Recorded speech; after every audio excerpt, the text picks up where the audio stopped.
نبی کریم صلی اللہ علیہ وسلم نے ارشاد فرمایا جس نے رمضان کے روزے رکھے پھر اس کے بعد اس نے شوال کے 6 روزے رکھے گویا اس نے ہمیشہ روزے رکھے۔ اب اس کی حکمت کیا ہے؟ رمضان کا ایک مہینہ 30 دن کا ہوا اور 6 روزے جمع کریں تو 36 ہو گئے، اور شریعت کا اصول ہے من جاء بالحسنۃ فلہ عشر امثالھا، 36 کو 10 سے ضرب دیں تو 360 ہو گئے۔ تو گویا جس نے 6 روزے شوال کے رکھے اور 30 روزے مہینے کے رمضان کے رکھ لیے تو یہ پورا سال روزہ رکھنے کا ثواب۔ اب دیکھیں بھائی کتنی بڑی سعادت ہے، یہ مسلم میں بھی ہے، ابو داؤد میں بھی ہے، ترمذی میں بھی ہے، ابن ماجہ میں بھی ہے۔ بعض لوگ اس بارے میں بھی شکوک و شبہات پیدا کرتے ہیں کہ نہیں جی یہ نہیں ہونے چاہیے، بس ہم عمل پر آئے، یہ بہت بھاگ دوڑ ہم کر لیتے ہیں، عمل سے دور جانے والے نہ آئیں، عمل پر آگے بڑھیں ہم۔ نبی علیہ السلام نے فرمایا شوال کے روزوں کی فضیلت کے بارے میں، دنیا سنی اور دل کے کانوں سے سنیے، یہ طبرانی اور ترغیب کی روایت ہے۔ جس نے رمضان کا روزہ رکھا پھر اس کے بعد شوال کے 6 روزے رکھے وہ گناہوں سے ایسا صاف ہو جائے گا کہ جیسا اس کی ماں نے اسے آج ہی جنا ہو۔ اتنی بڑی سعادت، جس نے رمضان میں 30 روزے رکھ لیے تو شوال میں 6 کیا مشکل ہے؟ کوئی مشکل نہیں۔ لیکن اس کے روزوں کے بارے میں نا بہت زیادہ مس کنسیپشن موجود ہیں ہمارے معاشرے میں۔ یکم شوال کو روزہ رکھنا جائز نہیں ہے جی، عید کا دن تو روزہ نہیں رکھ سکتے۔ 30 شوال ملے نہ ملے، آئے نہ آئے، اس کا پتہ کوئی نہیں۔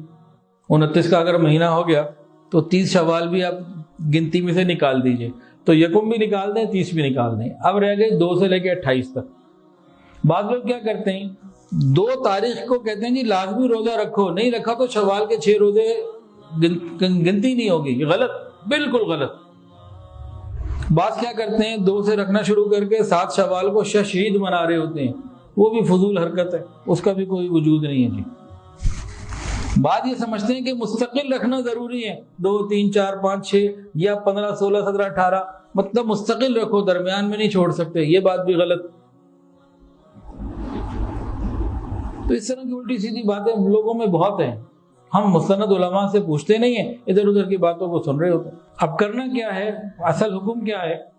2 شوال سے لے کر 29 شوال تک 6 روزے پورے کرنے، بس مستقل رکھ لیں، 1 چھوڑ کے رکھ لیں، 2 چھوڑ کے رکھ لیں، پیر جمعرات کا رکھ لیں، اور زیادہ اس کو خوبصورت بنانا چاہیں تو ایام 20 کے روزے 13 14 15 شوال کے روزے رکھ لے، شوال کی فضیلت بھی مل گئی، ایام 20 کی کاؤنٹنگ بھی ہو گئی، اور پھر جمعرات جس طرح سے بھی کوئی ترتیب بنا لیں۔ خلاصہ کلام یہ ہے کہ پہلی شوال کا روزہ ہو نہیں سکتا، 30 شوال کا پتہ نہیں آنی ہے کہ نہیں آنی، تو 2 اور 29 کے درمیان 6 روزے پورے کر لیجئے، جیسے چاہے کر لیجئے، تو ہو گیا کام۔ تو اتنی بڑی فضیلت اور سعادت یہ مل جائے گی۔ کچھ لوگوں کے قضا روزے باقی ہیں، عورتوں کے ہیں، مردوں کے ہیں، کسی کے بھی ہیں، تو اگر وہ شوال کے روزے رکھنا چاہیں تو ہو جائیں گے کہ نہیں ہوں گے؟ ہو جائیں گے جی۔